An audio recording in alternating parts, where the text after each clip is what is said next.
जी जी doctor sir, Tiwari बहुत जी। बहुत धन्यवाद। जी सर, जी सर। देखिए, भारत की तो स्थिति ये है कि भारत तो शुतुरमुर्ग बन गया है पूरा का पूरा।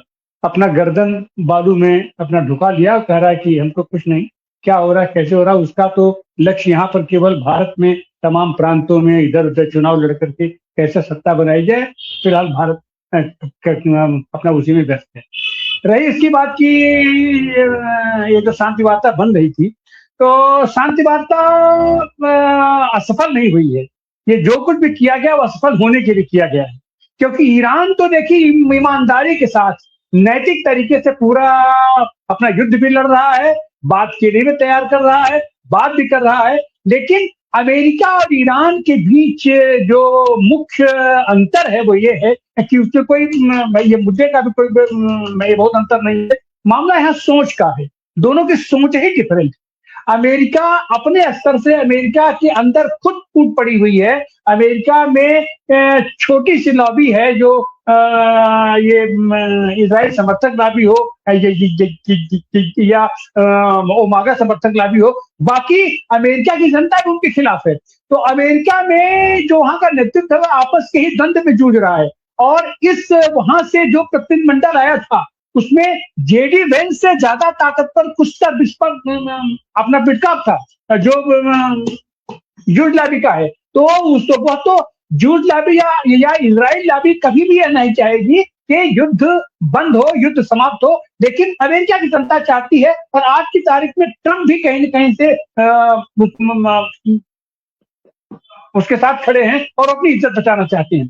तो और ऐसी हालत में ईरान तो चाहता ही है कि युद्ध समाप्त हो, लेकिन उसकी अपनी शर्तों पर और ईमानदारी के साथ ईरान जो बात कह रहा है उस पर अडिग है, शुरू से अडिग है, आज भी अडिग है और आगे भी अडिग रहेगा। और अगर परिवर्तन करना है तो जिस तरीके से अपने तमाम बातों में अमेरिका परिवर्तन ला रहा है, रोज परिवर्तन ला रहा है, तो अंततः तो हमको लग रहा है कि यहाँ समझौता होगा ही होगा। और अमेरिका भले ही हो सकता है कि इजराइल को छोड़ देना पड़े अपना, क्योंकि वहां का जो इक्वेशन है उसमें मागा लाबी और इजराइल लाबी आज की तारीख में ध्वस्त हो चुकी है। उसका कोई मतलब नहीं है। आने वाले दिनों में इनको चुनाव भी लड़ना है वहां पर, और दुनिया में जो इनकी थू हो रही है उसके चलते भी उनकी इमेज बहुत ही खराब हुई है। और इतना तो है कि यह लड़ाई या इस लड़ाई की पहले से ही जो ये क्षरण हुआ था अमेरिका में, वो आज की तारीख में पराकाष्ठा पर पहुंच गया है। और यह लड़ाई में खास करके जिस विजेता के रूप में ईरान उभरा है, इतनी मार खाते हुए भी, इतना अपना नुकसान सहते हुए भी वहां के लोग, वहां की जनता जिस बहादुरी के साथ खड़ी है और जिस तरीके का डेडिकेशन उन लोगों ने यहाँ भेजा, उनको भी शायद यह पता था कि ये लोग भी वहां जा रहे हैं तो मौत के मुंह में जा रहे हैं, इनके साथ कुछ भी हो सकता है। लेकिन उन्होंने पूरा जहाज भर के और एक अपना रिच डेलीगेशन उन्होंने भेजा था हर बात के लिए कि जो भी जैसे होगा ये हमारा इसको फाइनल अधिकार है और ये वहां जाकर के जो भी फैसला करेंगे अपना फैसला कर लेंगे। जबकि अमेरिका के साथ ऐसा नहीं था। अमेरिका में खास करके वो दो पर ही बेसिस था, अपने जेडी वेंस पर और अपना बिटकॉप पर, और दोनों दो धारा में खड़े थे, दो नदी के छोर खड़े थे।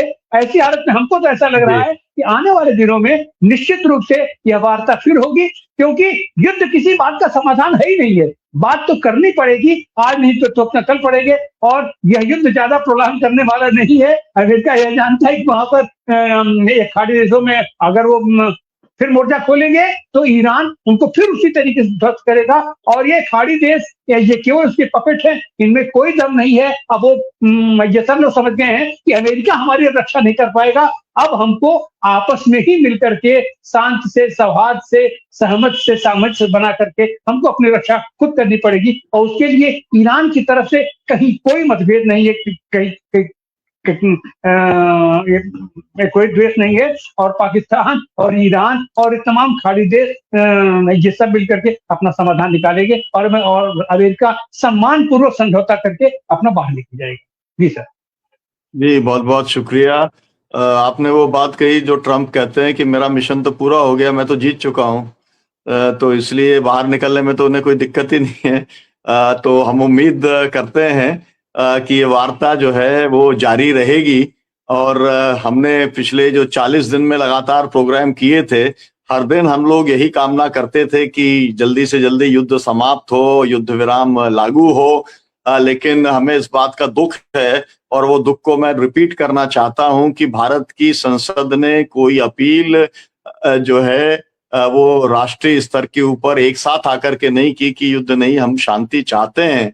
और अब भारत सरकार के पास में अब एक बार फिर से मौका आ गया है कि जब इस्लामाबाद वार्ता में तत्काल कुछ नहीं निकला है, कि वो एक एक्टिव रोल लेने का काम करे और ये पीस नेगोशिएशंस को आगे बढ़ाए और खाड़ी देशों के अंदर शांति बहाल हो। बहुत बहुत शुक्रिया, बहुत बहुत धन्यवाद आदमपाल साहब और प्रोफेसर पाशा जी, व्यास जी, डॉक्टर तिवारी जी, और दर्शकों से अपील की इसे शेयर करें ताकि ये जो पर्सपेक्टिव हैं इसको जानने समझने में आपको जो है उसका अवसर मिल सके। ज्यादातर चीजें जो मीडिया में आ रही हैं उसकी प्रामाणिकता नहीं है, लेकिन ये जो हमारे जो पैनलिस्ट बहुजन संवाद के साथ जुड़ते हैं उनकी प्रामाणिकता है, और इसलिए प्रामाणिक तथ्यों को और दृष्टिकोण को अगर आप समझेंगे तो वास्तविक तौर पर ये युद्ध क्यों हो रहा है और कहां पर जा रहा है